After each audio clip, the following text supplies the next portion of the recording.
Retraité de l'EDF et propriétaire du château de Sarzay, c'est dans le Berry. Est-ce que c'était un rêve pour vous de posséder un jour un château?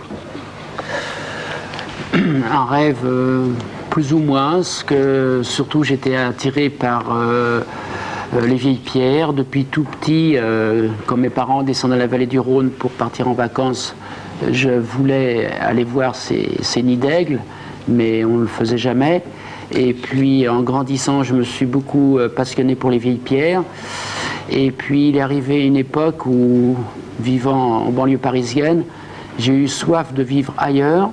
J'étais saturé de ce monde trop urbanisé, si on peut dire.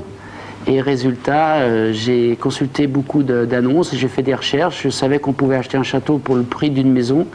Et en effet, j'ai trouvé ce superbe château fort que j'ai donc acheté il y a 14 ans. Et vous aviez les moyens, il y a 14 ans, d'acheter un château fort? Non, si vous voulez, je savais quand même qu'on pouvait acheter un château pour le prix d'une maison.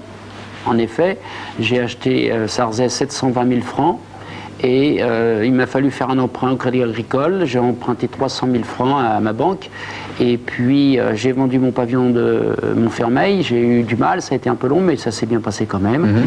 Et puis on n'a pas manqué d'audace puisqu'on a acheté sans argent, si on veut, et puis sans mutation. Françoise a eu sa mutation rapidement comme infirmière, mais moi ça a été plus long, ça a demandé un an et demi. C'est votre femme? Françoise, mon épouse. D'accord. Et puis l'aîné des garçons, Vincent, avait 11 ans, et avec 3 petits gosses, et puis toutes les difficultés qu'on peut imaginer.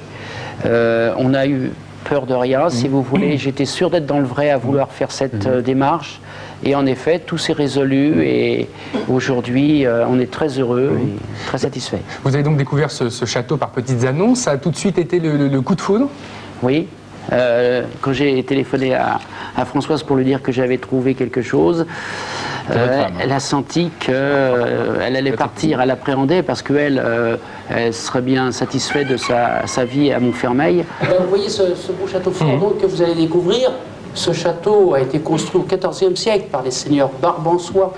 On va rencontrer 6 niveaux dans le château, les caves en dessous, le rez-de-chaussée, 3 étages et les combles. À chaque fois, on retrouve à peu près la même disposition, 2 grandes salles, avec dans chaque pièce de grandes cheminées monumentales, et à droite et à gauche, des petites portes qui donnent dans les tours. Alors là, vous voyez cette belle pièce qui est donc la cuisine, ici une cheminée qui est assez sobre, et des ouvertures qui ont été légèrement élargies au XVIIe, sinon qui sont d'origine. Ici, on est au premier étage, donc on retrouve la pièce exactement comme elle était au Moyen-Âge, rien n'a changé. Il y avait de nombreux meubles dans les salles du château. C'était très bien meublé. Toujours ces petites pièces dans les tours. Dans celle-ci, vous avez de plus une cheminée pour la toilette. On arrive donc au dernier étage. Vous voyez cette superbe charpente construite comme une carène de bateau à l'envers. Alors là, vous découvrez donc ces chemins de ronde. Vous voyez qu'ils sont très spacieux. Et vous avez ces petites ouvertures qui servaient à observer et à défendre. Vous allez découvrir la campagne qui est très belle et les douves qu'on vient de restaurer.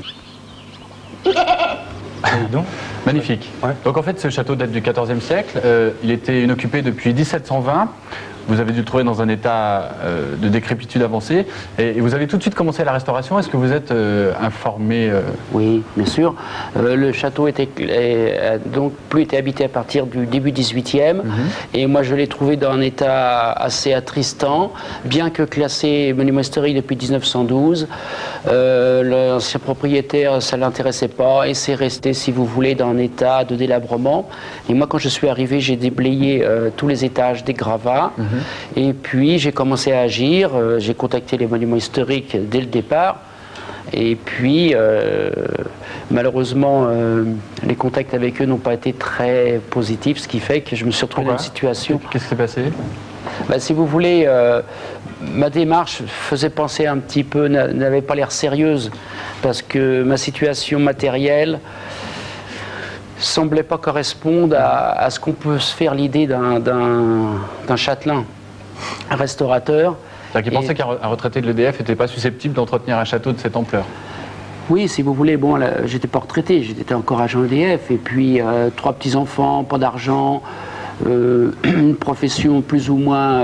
J'étais plutôt au bas de l'échelle, ce qui fait que, bon, ils m'ont un petit peu méprisé et ils se sont désintéressés de mon action. Et je me suis retrouvé plus ou moins seul.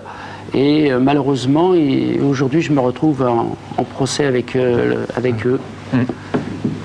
Ça a changé votre vie de vivre au château de Sarzay?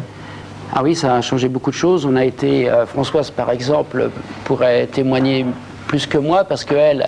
Françoise, c'est votre épouse. Mon épouse, donc, ne recherchait pas de devoir partir. Donc, elle n'était pas spécialement amoureuse de Vieille-Pierre, mais depuis qu'elle est à Sarzay, elle a eu beaucoup de satisfaction, bien qu'on ait eu beaucoup de difficultés, beaucoup de mal. Mais on a vraiment vécu des moments formidables. Tous les visiteurs, parce qu'on fait visiter, on a près de 10 000 visiteurs à l'heure actuelle, sont enthousiasmés. Ils nous apportent beaucoup de choses. Et ils sont vraiment... ils sont très heureux, et nous aussi. On a eu beaucoup de rencontres formidables. D'accord. En tout cas, vous souhaitez bonne chance pour l'issue de ce procès. Merci. Merci. Nous saluons Françoise, votre épouse. Salut Françoise. On continue avec Jean-Yves. Bonjour Jean-Yves, vous avez 42 ans et vous avez eu un coup de foudre pour l'île du Martin Pêcheur. Alors,